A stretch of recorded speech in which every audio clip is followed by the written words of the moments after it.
안녕하세요. 김철회입니다. 2024 공공경제론 제5장 강의 동영상을 올려드리도록 하겠습니다. 제5장부터는 본격적인 공공경제론으로 들어가는데 우리는 그동안 시장경제에서 작동되는 미시경제학의 10원리를 4주 동안 살펴보았습니다. 실제 우리가 배우는 것은 이 시장에서는 경제학, 경영학, 그런 다른 과에서 배우는 거예요. 원초적으로는. 우리가 배우는 거는 이 정부 부문에서 이루어지는 경제 관계인데, 그래서 오늘 이 시간에는 정부가 무엇인가 이런 것들을 살펴보는 시간을 갖겠습니다.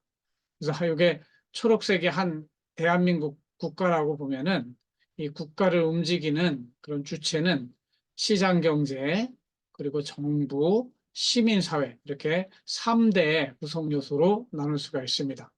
그중에서 행정학이라고 하는 것은 이 정부가 이 전체 국민들을 더 잘 살게 하기 위해서, 더 행복하게 하기 위해서, 공익을 증진하기 위해서 무슨 일을 어떻게 해야 하는가 배우는 것이 행정학이라고 할 수 있습니다. 그런데 이 정부 부분은 역사적으로 이 대한민국 전체를 다루는 영토로 보면은 제주도부터 위에 휴전선까지 좀 더 헌법적으로 저는 한반도의 저 꼭대기 두만강까지 그리고 동쪽은 독도에서 서쪽 백령도까지 아우르는 전체 면적을 다루는 전체 5천만 명 국민 전체를 다루는 정부는 중앙정부 이렇게 법적으로는 국가 이렇게 하죠. 그리고 특정 지역, 그걸 행정구역이라고 하는데 우리나라는 17개로 나누어서 광역자치단체가 17개 있어요. 그 밑에 또 기초지방자치단체라고 있습니다. 그래도 그게 한 220개가 넘는데 그래서 지방정부는 2계층으로 돼. 광역 지방정부, 그다음에 기초지방정부. 대전시 같으면 대전광역시, 그리고 대전광역시 안에 5개의 자치구가 있죠. 그것은 지방정부라고 부른다. 그래서 이 중앙정부는 어떤 일을 하며 지방정부는 어떤 일을 하는지 그런 것들을 배우는 시간이 되겠습니다. 먼저 정부가 무엇인지 한번 검토를 해보겠습니다. 정부는 통상적으로 사전에서 찾아보면 입법, 사법, 행정의 3권을 포함하는 통치 기구를 통틀는 말이라고 이렇게 되어 있습니다. 좁게 보면 이 중에서 행정권, 상권 분립에 의하여 행정을 맡아보는 국가기관만 또 협의의 정부라고 이렇게 이야기하죠. 초등 사회용어 사전을 보면은 정부가 어떻게 표현이 되어 있냐면 국민이 살아가는 데 필요한 법을 만들고 입법이죠. 법을 만드는 게 입법하고 나라에 관한 여러 가지 일을 처리하는 게 이게 행정이죠. 그리고 문제가 생겼을 때 이 법의 정신이 무엇인지 판결해 주는 게 사법이죠. 그런데 저는 이 정부를 어떻게 정의를 하냐면 정부의 핵심 용어는 강제력이에요. 강제력과 통치라는 개념입니다. 그래서 국민이 헌법과 법률에 따라 부여한 강제력을 기초로 해서 국민을 다스리는, 통치하는 조직을 정부라고 본다. 키워드가 강제력 또는 공권력이라고 하는데 이 강제력이 있기 때문에 국민들에게 너는 군대 가, 너는 세금 내, 이렇게 의무를 부과할 수 있고 이 법대로 하지 않으면 어떻게 넣어요? 감옥에 넣을 수 있는 힘이 생기는데 그 힘을 강제력이라고 합니다. 그래서 이 강제력이 작동되기 위해서는 군대가 있어야 되고 경찰이 있어야 돼요. 이것이 없는 정부는 별 의미가 없죠. 국민들이 따르지 않으면 어떡할 거예요. 그 다음에 통치한다고 하는 거는 다스린다 이렇게 이야기하는데 헌법과 법률의 목적, 우리가 헌법을 제정한 목적이 있습니다. 각 법률마다 목적이 있습니다. 이 목적을 실현하는 행위가 바로 다스림이다. 즉 공무원이 하는 행동은 다 뭐예요? 헌법과 법률이 정하는 목적입니다. 이 목적 개념을 가장 추상적으로 표현하면 이것이 공익이 되는 거예요.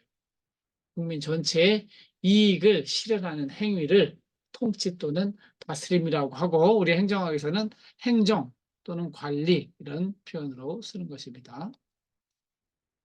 영어로 된 거는 읽어보시고 government 찾아보시면은 the group of people who officially control a country.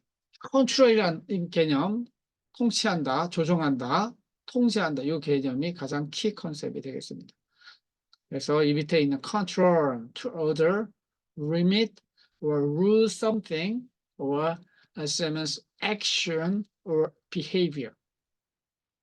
그러니까 국민이 자유로운 상태에 있는 것이 아니라 거기에 제한을, 명령을 하기도 하고 제한을 가하기도 할 수 있는 이 강제력, 이게 컨트롤이죠. 컨트롤링 파워라고 볼 수 있습니다. 인간은 그러면 왜 이렇게 우리의 자유를 빼앗아가는 정부를, 강제력을 가진 정부를 만들었을까 하는 거에 대해서 경제학적인 접근, 또 정치학적인 접근이 있을 수 있습니다. 첫 번째 경제학적 접근은 시장 실패론이라고 이렇게 이야기를 하는데, 우리는 미시경제학 시벌리를 통해서 이 시장에서 자유롭게 수요와 공급에 따라서 가격을 보고 결정을 해서 살면 가장 효율적인 자원 배분이 이루어진다. 이것을 시장경제 원리라고 이렇게 설명을 했어요.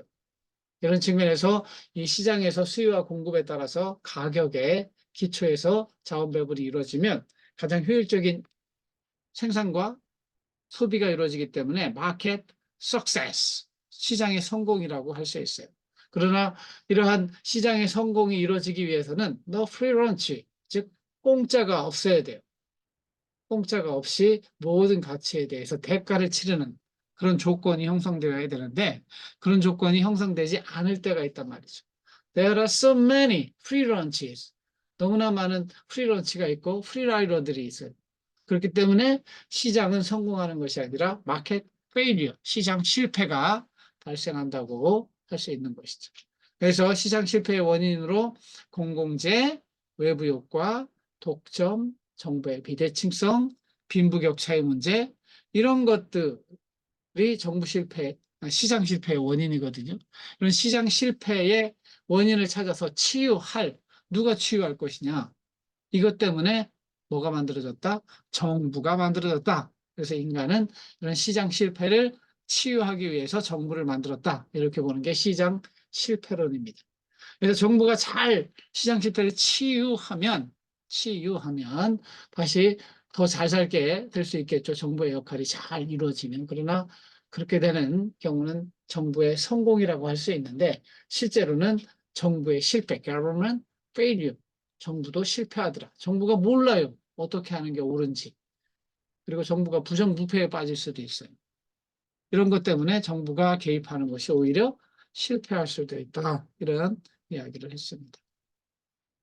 다음에 정치학적 관점에서는 social contract theory, 사회 계약론이라고 부르는데, 정치학적으로 인간들은 함께 좀 살아야 되는데, 혼자서 개인적으로 살 수 없고 함께 살아야 되는데, 그야말로 맨 뒤에도 나오지만 자기 하고 싶은 대로 사는 것이 바람직한가 하는 것들을 보면은, 실제 인간의 역사적으로 볼 때 인간은 만인의 투쟁 상황이라고 토마스 홉스가 이야기했어요.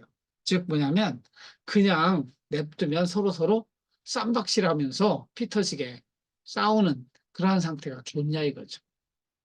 오히려 그것보다는 강제력을 가진 정부를 통해서 서로 약속을 하고 질서를 지키면서 사는 것이 서로가 더 행복하지 않겠느냐 하는 것이죠. 그래서 인간들이 서로 지키기로 한 약속을 만드는 것을 사회 계약, 소셜 컨트랙이라고 합니다. 그래서 이 무정부 상태는 자유가 극대화되지만 약육강식의 세계고, 만인의 투쟁의 상황 속에서 국민들이 행복하지 못하기 때문에 국민들이 사회계약을 통해 강제력을 가진 정부를 설립했다, 이런 것이죠.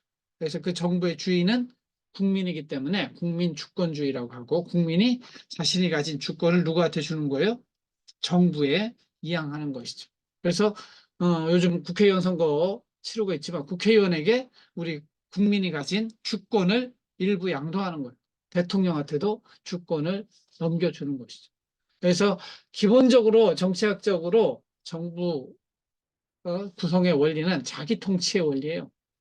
내가 국민이 가진 권리를 잠시 대통령에게, 잠시 국회의원에게 이양해 주는 거죠. 근데 그 이양하는 것도 반드시 이 사회 계약이 뭘로 나타나느냐? 헌법과 법률을 통해서 나타나기 때문에 이런 것들을 헌법과 법에 의해서만 통치할 수 있도록 하는 걸 법치주의라고 하죠. 그래서 이렇게 정부를 만들므로 인해서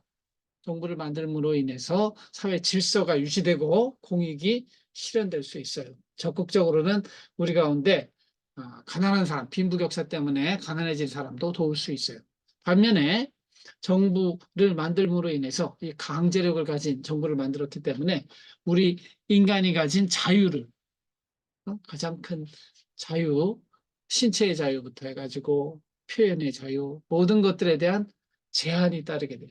군대 가기 싫은데 군대 가야 되고, 세금 내기 싫은데 세금 내야 되고, 신호등 지키기 싫은데 신호등 지켜야 되고, 또한 주민등록 만들기 싫은데 주민등록도 만들어야 돼요.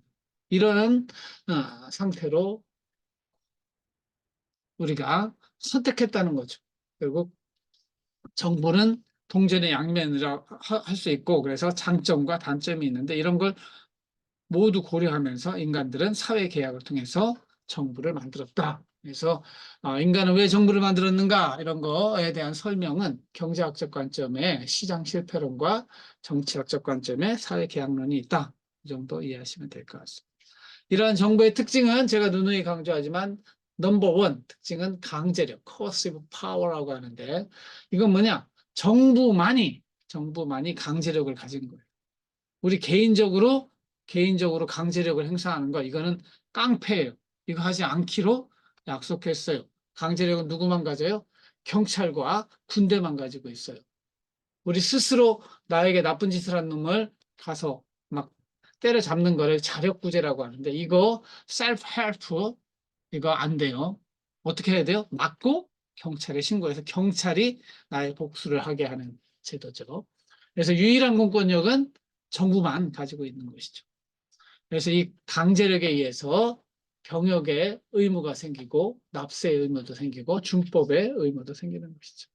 또 하나의 특징은 이 정부는 국민 주권주의에서 국민이 주인이지만 국민의 주권을 누구에게 이양했다고 그랬어요? 정부인 대표, 우리들의 대표를 뽑아서 즉 우리들의 대표 누구의 대통령과 국회의원들이죠. 그 대통령과 국회의원에게 우리의 국민 주권을 이양한 그러한 것을 대의 민주주의, 대표 민주주의라고 이야기를 해요.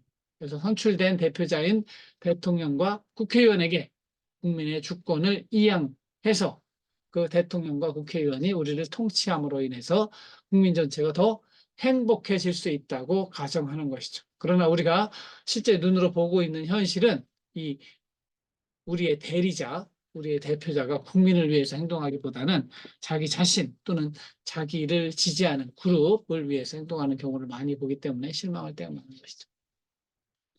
또 하나의 특징은 시장이 아닌 정치를 통해서 행정 서비스를 생산하고 공급한다. 아까 병역, 경찰 이런 것들 시장에서 만들어지는 게 아니에요.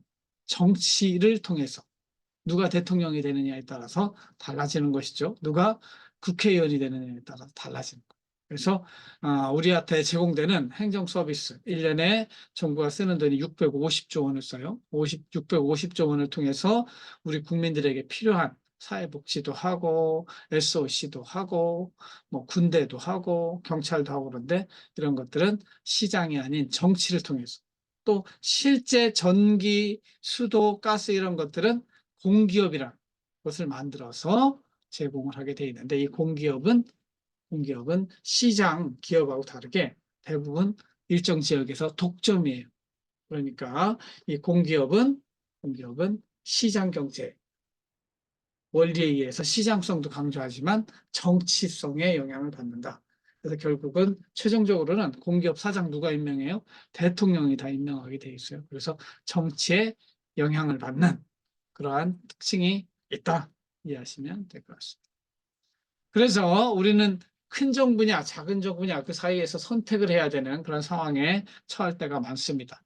그래서 큰 정부라고 하면은 전체 국민이 벌어들이는 돈이 우리나라 2천조 원이 좀 넘는데 그것 중에 얼마를 정부가 쓸 것이냐.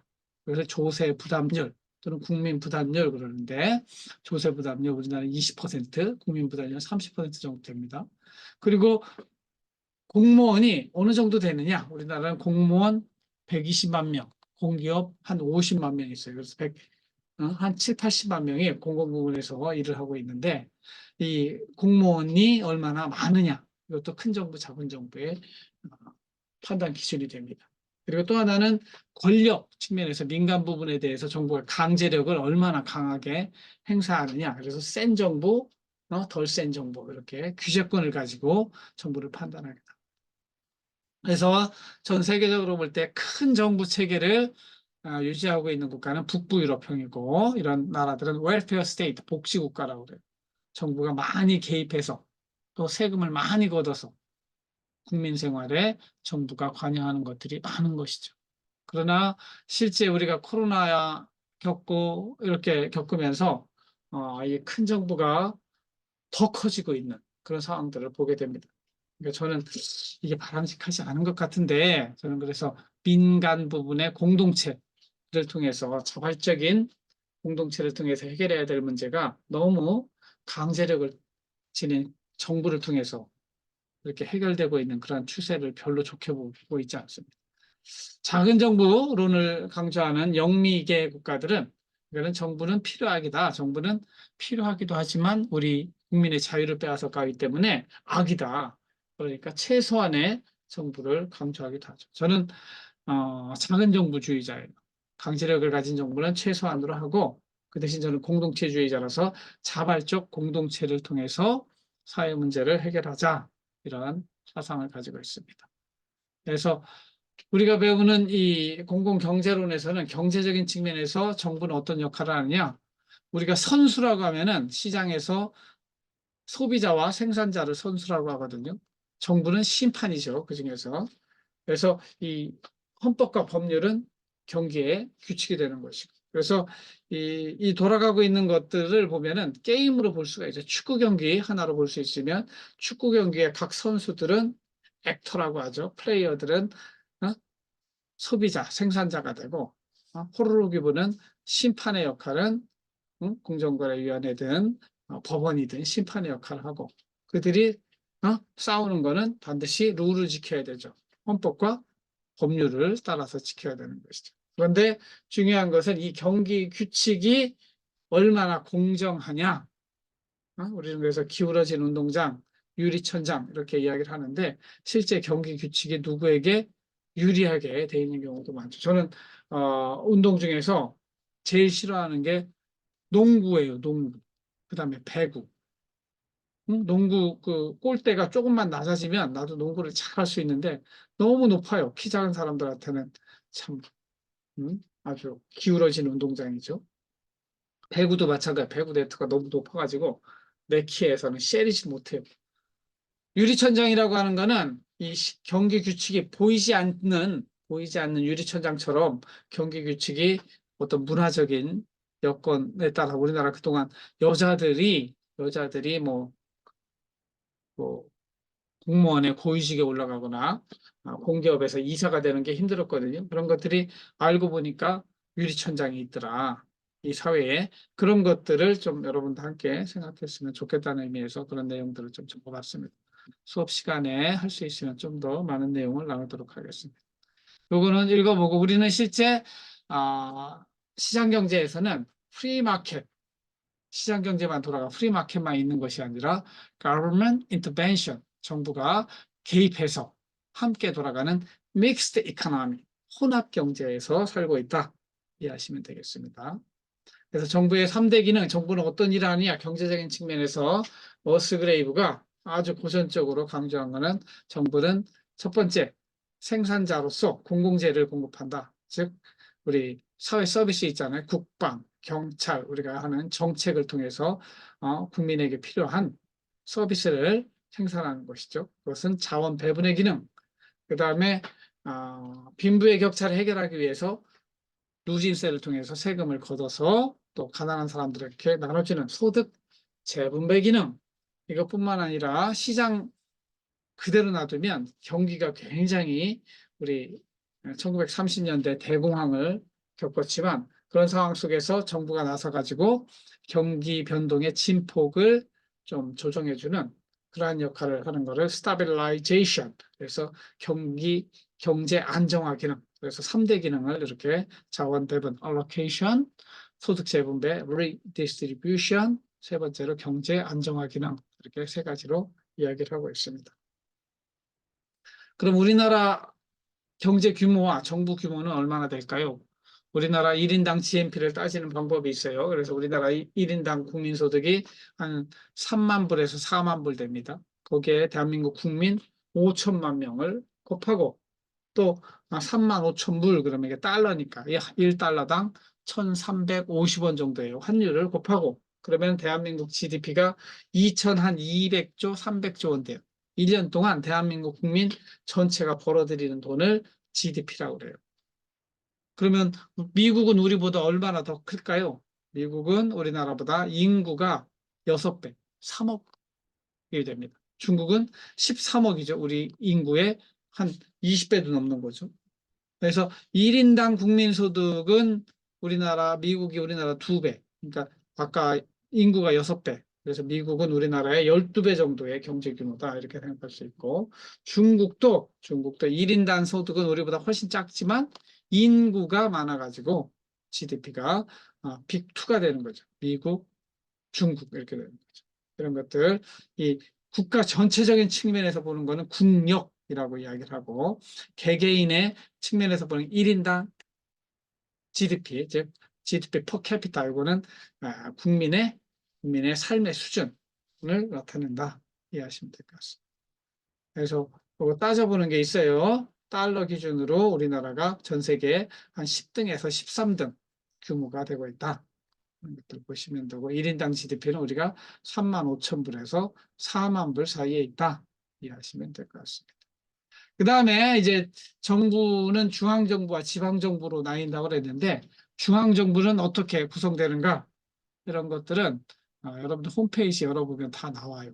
그래서 중앙정부의 역할은 대한민국 전체를 다루는 일이고 지방정부의 역할은 각 지역에 관련된 행정 서비스를 한다고 그랬잖아요.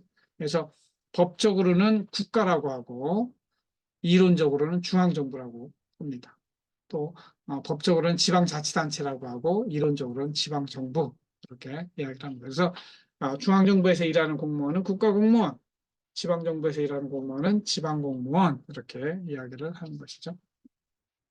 그래서 중앙정부는 아까 이야기했던 것처럼 대한민국 전체를 아우르는 입법, 사법, 행정 포함한 광의의 정부와 대통령과 행정부만을 가르치는 협의의 정부로 나뉠 수가 있다. 그래서 윤석열 정부는 어떻게 돼요? 18개 부처에 5처, 17청, 이원, 사실 이렇게 가지고 있습니다. 아마 요게 이제 그 국가보훈처가 국가보훈부로 승격됐기 때문에 19개 부 4처로 보는 게 현재 상태에서는 더 정확할 것 같습니다. 그래서 19개의 중앙부처는 이렇게 쭉 나와 있죠. 이런 내용들이 담겨져 있는 법이 바로 정부조직법이에요. 정부조직법에 국무총리부터 기획재정부 쭉. 이거는 기능별 분류라고 합니다. 어떤 일을 하는지에 따라서 그 기능에 따라서 명칭도 결정이 되고 이렇게 하고 있습니다. 그래서 여러분들 쭉 살펴보시면 되고 이걸 또 용산 대통령실에 가보면 이런 정부 조직에 대한 내용들이 다 나와요. 그래서 정부 조직법에 따라서 되어 있는 게 있고 기타 법률에 따라서 감사원, 방통위 이런 위원회들은 기타 법률에 따라서 운영이 되고 있습니다. 그 다음에 돈의 측면에서는 중앙정부 수입은 650조 되는데 그 돈 주머니가 여러 개가 있어요. 일반에게, 특별에게, 기금으로 나눠지는데 이런 것들 여러분들이 한번 살펴보시면 우리나라 중앙정부는 얼마 쓴다고 그랬어요? 650조 정도 쓴다. 그중에서 그것이 돈주머니가 일반에게, 특별에게, 기금 이 세 개의 영역으로 나뉘어진다. 정부는 이 돈을 어디서 다 벌어들이는가? 기본적으로는 조세를 통해서 그렇죠. 법에 의해서 납세 의무가 형성이 되고 강제력으로 걷는 것이죠. 그래서 어디에서 세금을 걷느냐면 우리나라는 25개의 세금이 있어요. 이 세금의 구체적인 내용들을 여러분들이 좀 상식적으로 알 필요가 있어요. 이 세금 이외의 수입은 세외 수입이라고 하고, 여러분 담배 한 배 핀다 이렇게 할 때도 그거 한 4천 원 하는데 그것의 원가는 900원밖에 안 돼요. 나머지는 세금과 부담금 이런 것들이 포함되는데, 세금만 따지면 뭐라고 그랬어요? 조세 부담률. 그리고 거기에 4대 보험 들어갑니다. 4대 보험이 뭐예요? 건강보험, 국민연금, 실업보험, 산재보험까지 들어가요. 여기까지 들어가면은 뭐라고 그러냐? 국민부담률, 이렇게 정부가 있어서 그렇게 세금을 내야 됩니다.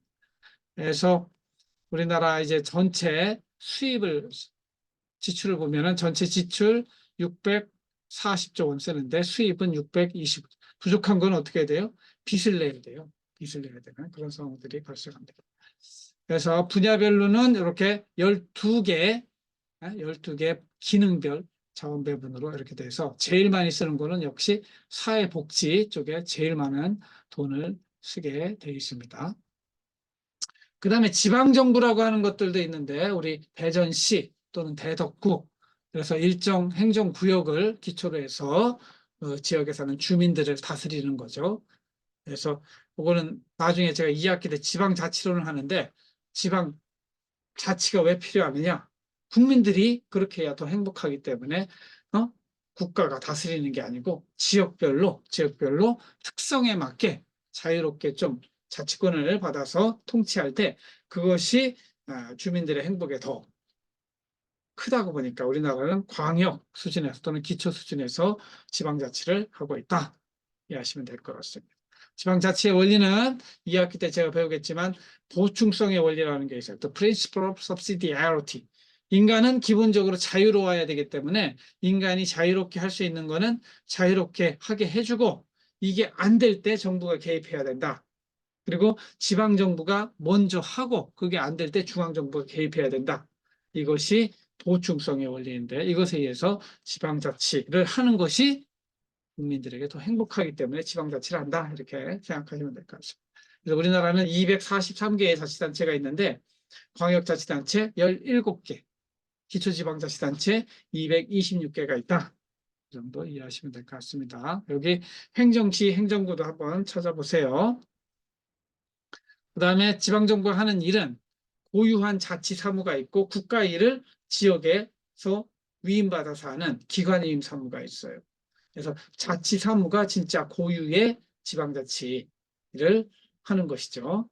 그 다음에 단체 위임 사무라고 하는 거는, 이거는 조세 등 공과금 걷는 거 있죠. 예방접종하고 이런 것들은 이 지방자치 단체에 위임을 하는 경우가 있고, 주민등록과 같이 포괄 법령에 따라서 이렇게 하는 거는 기관임, 단체임, 이 구분이 지금은 큰 의미 없는데, 하여튼 국가의 일을 위임받아서 하는 일이 있고 자치, 스스로 모든 걸 스스로 하는 측면이 있다.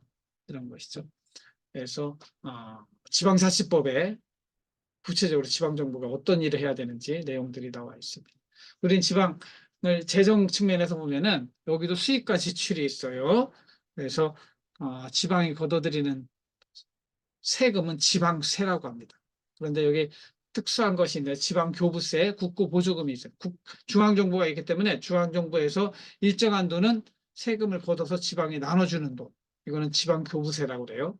그리고 특정한 국가가 할 일을 지방이 하고 있으면 거기에 보조금을 줘요. 이거 국고보조금이라고 하는데, 이런 내용들도 상식적으로 이해하시면 좋겠습니다. 지방재정 구조도 여기도 일반에게, 특별에게 기금으로 되어 있고, 지방재정은 일반재정과 교육이 따로 우리나라 교육자치를 하고 있기 때문에 교육재정이 또 구분되어 있다. 이런 정도 상식적으로 아시면 될 것 같습니다. 각 세원별로 보는데 여기도 사회복지가 전체 돈의 제일 큰 비중을 차지하고 있어요. 그래서 정부가 하는 일 중에 제일 큰 일은 요즘은, 옛날에는 뭐 국방, 경찰 이랬는데 돈의 비중으로 보면은 사회복지 분야가 제일 크다. 이렇게 이해하시면 될 것 같습니다. 그래서 대전시에서 보면은 대전시는 광역자치단체로 1년에 6조 5천억 원 정도 1년에 세입과 세출이 있다. 이해하시면 되고, 그래서 이번 시간은 정부란 무엇인가를 이론적인 측면, 중앙정부는 무엇을 하는가, 지방정부를 무엇을 하는가, 맛보기를 한번 살펴보는 시간이 되겠습니다. 마지막으로 토마스 홉스가 이야기한 리바이던이라는 책에 나오는 내용을 마지막으로 정리해 보겠습니다. The condition of man is the condition of war of everyone against everyone. 만인의 투쟁 상황이라는 것이죠. 그래서 맨날 으르렁거리며 싸우며 살아야 되겠느냐. 그래서 토마스 홉스라는 사람은 좀 강제력을 가진 정부를 만들어서 경찰을 만들고 질서가 유지되는 가운데 그게 뭐예요? 정부를 만들어서 사는 것이 인류가 전체가 더 행복할 수 있다. 이런 주장을 펴는 것이 토마스 홉스의 리바이던이고 만인의 투쟁이란 그런 측면을 이야기한다. 이 정도 이해하시면 될 것 같습니다. 제 5장에 대한 동영상 강의는 이렇게 마치고 나머지 내용은 면대면 수업을 통해서 또 함께 토론하고 대화 나누도록 하겠습니다. 들어주셔서 감사하고 대면 수업 시간에 만나도록 하겠습니다. 감사합니다.